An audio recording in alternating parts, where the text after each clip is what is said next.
need a microphone, I think. Yes. Two. Okay. Thank you. Dobrý den. Good morning, ladies and gentlemen. I'm most honored to attend this meeting of the Czech Society for Human Resource Management. I heard from František Mika that you have a new logo, a new board, full of new ideas and energy. So I hope that I will be able to tell you something of an experience of 250 years in 20 minutes, -1. So that will be a big, big problem. And the only thing I can do is try to give you some food for thought. And I will tell you about reports that we make, and you can download those reports. So don't worry, you can get all the stuff that you need, and in the end I will give you the connections and the links where you can find them. I am here as president of EAPM, and there is even a higher power, that is the World Association of People Management Associations, and I have been elected as Secretary General. And, that was because Europe was there to be the next, to fill the next term, so I'm very modest about that. And we do lots of research, because we are a professional body.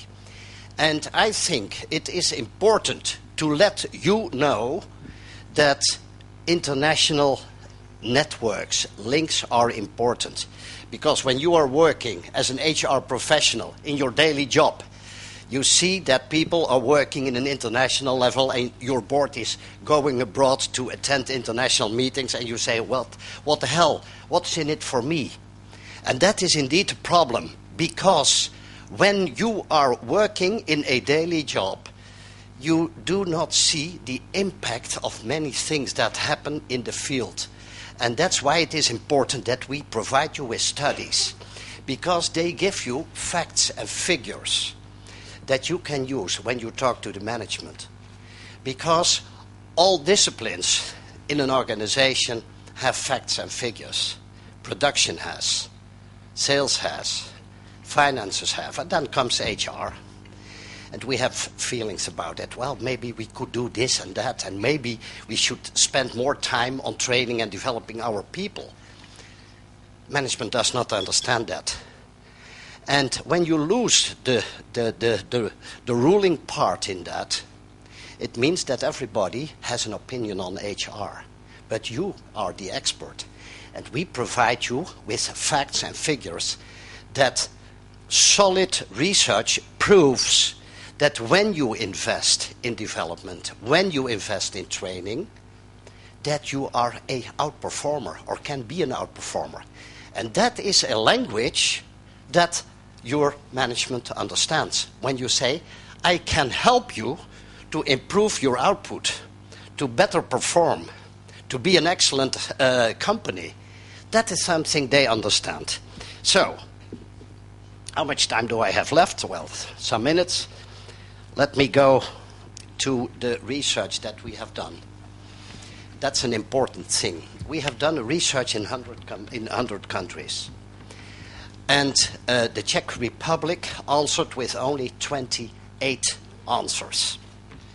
Unfortunately, that is not enough to make an analysis of the situation in the Czech Republic. Right now, we are starting with a new research, and that is open till the end of the month. And I challenge you, and I think that will be repeated by František later, I challenge you, when you are able to fill in the questionnaire, and you will have more than a certain number of answers, we are able to analyze the outcomes and give you tailor-made conclusions for the Czech Republic for free. So that is a challenge. I think that František will tell a bit more later.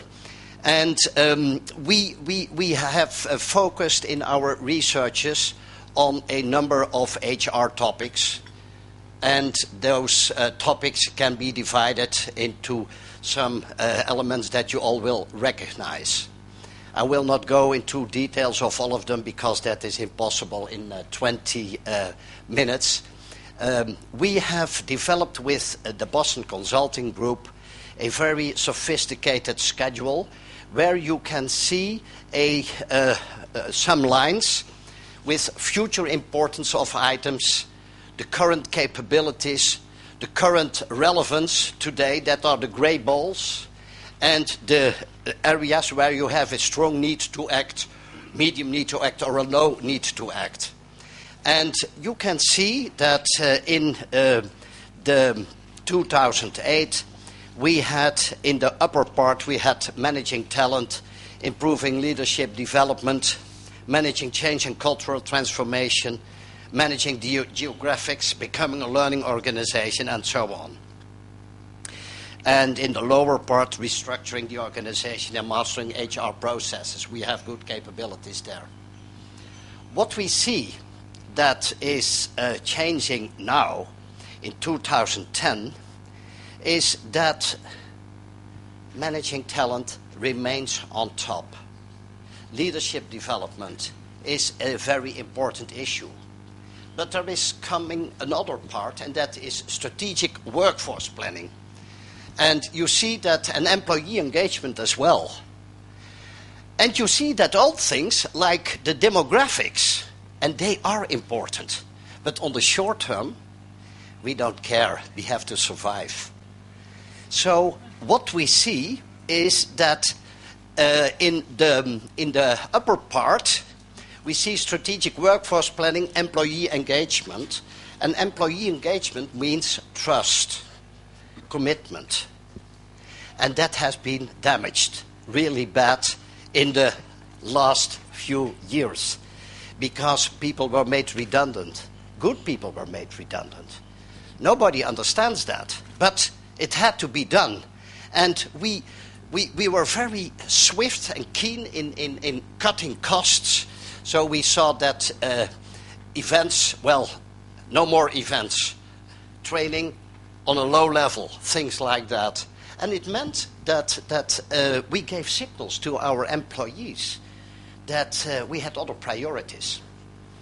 And that is the short term. And unfortunately, many times, HR is only looking at the short term and not on the long term. I will give you now some examples on the European situation, where you can see what was the situation in 2009. Again, managing talent was the most urgent topic in Europe. And you see they're managing demographics as well. And then you see a shift going to 2009. And that is huge. You see that a number of things have changed and that we have other priorities now. We will be very curious to learn what will be the outcome of our new report that will appear in and will be published in the end of September in Istanbul, where we have our European conference. And, well, we are very curious to learn what will be the outcome. Where will be, for example, work-life balance? What will be the place of that part? What is important is that we see that HR needs to be connected very well with strategy and metrics. And there is a disconnection there. And you see that when you are disconnected, you have a problem in getting your message over the table. More and more important is strategic workforce planning. And that is very complicated, I admit, because you need the support and the collaboration and the data of your line managers, because you cannot do it alone. You need to learn from them what are your needs, what are your priorities. When you have to make people redundant, you can say you have to fire 15%. That doesn't work. You have to say, well, what is the type of people I need for the future? And that is preparing for growth, measuring people performance. That is more and more important. The output, not the input. Creating sustainable HR practices like corporate social responsibility, very important things. Managing through a recession, because recession comes later in one country than in another country. And you need hard data. What type of people do I need in 5 years from now? What is the type of training that I must offer them so that they will be employable in 5 years from now as well? 5 years from now, is that not far away? It is not, but for HR sometimes it is. And I will skip these type of things because the time is too short to go in all those details. We could fill a whole day with all the data here. But what now is important is the question, how can you adapt your HR practices in these times of volatility? And we have made up five fields where that can be what can be the right policy for your company. Do you have the right leaders? The second question is a strategic workforce plan to build the capabilities you need. The third part is flexibility in the workforce. The fourth is developing capabilities for HR to partner with the business units. And point 5 is the role and the New Deal for middle managers. Let me go into some details on those 5 questions. First of all, do you have the right leaders? That is important when you look at the priorities that I gave you before, managing talent and leadership development. What you see is, for example, that low-performing companies are not able to fill their top executive positions from inside. When you have a top-performing company, you are better able to fill your internal positions from inside. It means that you have a succession planning. It means that you have a long-term strategy, that you have things in place. And sometimes you need to hire people from abroad because you need new impulses, new visions, and so on and so on. Looking at another point that I cannot leave out when Rostia Gordon-Smith is amongst us, that is the role of the women in top management positions. And you see that there is a big, huge gap between what would be desirable. And look at HR. How many people in HR are women? I think the majority. But when you look at, and in other positions as well, and when you look at the position of women in companies, you see that they have only a very small place at the table. And there is a saying that when there is only one woman in a board, the woman behaves like a man, because otherwise she cannot survive. But when you have more women in the board, they can be themselves, and they have a more balanced, and you will see that the strategy and the execution in an organization is more balanced. They perform better. And in some countries, we are discussing quota. We should have 40%, like in Norway. They have made that into a law. Well, I don't know if that is the way to do so, but maybe it helps. But I think it is good that we realize that we still have a long way to go, and that we realize that the performance of companies probably will be better when we have a better balance on board levels and on management levels. So let us now go to the strategic workforce plan to build the capacities you need. You see that it is very important that we look at that. And what I already said, looking at time horizons. HR is most of the time have a very short horizon. It's not too long. So when we have a planning till the end of the year, that's great. That is in place. But who has a planning that is longer than 3 years ahead? Can I see hands? Which company does have plannings that are more than 3 years ahead? Well, I see not so many hands. And I think, on the other hand, that when you look at the strategy of companies, that many companies have a strategy that is longer than 3 years. So what is the thing?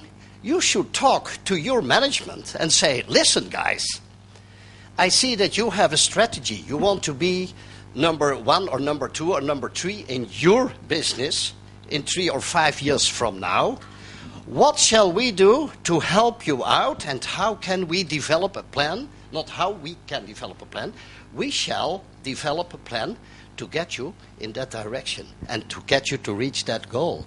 So try more to synchronize with the strategy of the company. Well, I can show you examples of companies that have these things in place. But again, that is the strategic workforce planning, where sometimes you have to retrain employees to be able to compete in the future.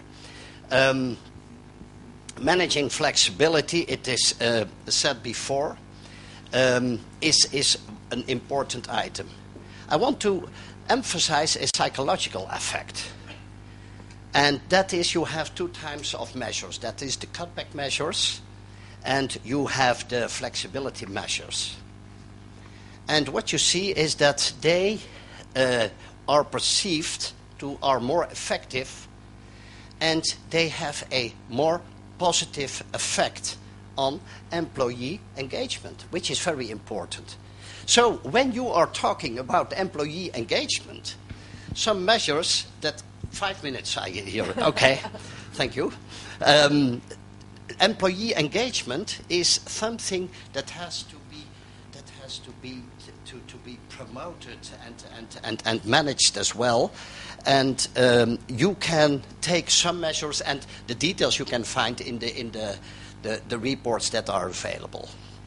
Let us go to the capabilities for HR to partner with the business. Very shortly, HR as a strategic partner, and we have done some research that integrating HR activities into line management is not always effective. Dealing with low performance is a development priority for both groups. Let me go to the last part, the middle manager. And what we have analyzed is not rocket science. It is not so complicated, but sometimes it is a bit neglected. When we look at the middle managers, we see that leadership development and employee engagement are important. And we have done some research, and it came out that the engagement of middle management is lower after the crisis. Lower than of top management and the people on the floor. And the middle managers are very important. They are making up the majority of the managers. They are unengaged after the crisis, have a direct impact on employee engagement, should translate the vision and strategy into action for the employees, function like a V-belt, manage day-to-day business, are key to execution, need support to develop leadership skills, and have often been neglected. Because we are all looking at the top of the organization, the top management. We are looking at the high potentials, and those poor middle managers. They have to do the daily work, and they are often forgotten. Why don't we give them a tap on the shoulder? Why don't we involve them more? Why don't we give them more accountability, more responsibility, so that they can act? And you are often seeing that they are a really neglected group. But when you can motivate them, increase their engagement, it will have impact on the industry as well. You see that we have developed 4 things. We call it a New Deal. Delayer and create larger groups. what we see in organizations that sometimes there are small management teams and that you manage 2 or 3 persons. And sometimes it's said, well, that's good because then they can learn to manage. Bullshit. When you have 3 people, you think as a manager that you have to organize a meeting. And so it's very ineffective. And basically, when you have only 2 or 3 employees to manage, well, you can cut that layer out because it has no real added value. We have the point of empowerment. Give them the tools to act because they are responsible. Accelerate their leadership skills by training. And the L for leveraging means that keep them informed. Tell them about the strategy. Make them part of the community and not say, well, this is us and those are the middle managers, we are the happy few, and leave them out and we punish them when they don't perform or we fire them and things like that. It doesn't work. And so these New Deal interventions, we have given here you some examples how you can deal with that. And those are my last 2 sheets. Just when you need to do so, you have to start to mobilize your organization in 2 ways. On the horizontal level and then cascading down so that everybody is involved. And you can start with a launch of focused initiatives. And please do not forget that it is important that you have a trade-off. You cannot deal with all items that we have shown here at the same time. You have to pick in your sector, in your branch, your own priorities, and then make a structured 5-step approach to implement and to realign your portfolio. What is important for you, how you do it. All these things you can download. And we have the latest report, and I am pleased to offer the copy of that report, the printed version, but you can download this version completely from the internet. And there is a CD in it that gives you details on the sectors and the countries. And I want to give this book to your president, Mr. František Mika. Thank you very much for your attention. Thank you. Thank you very much.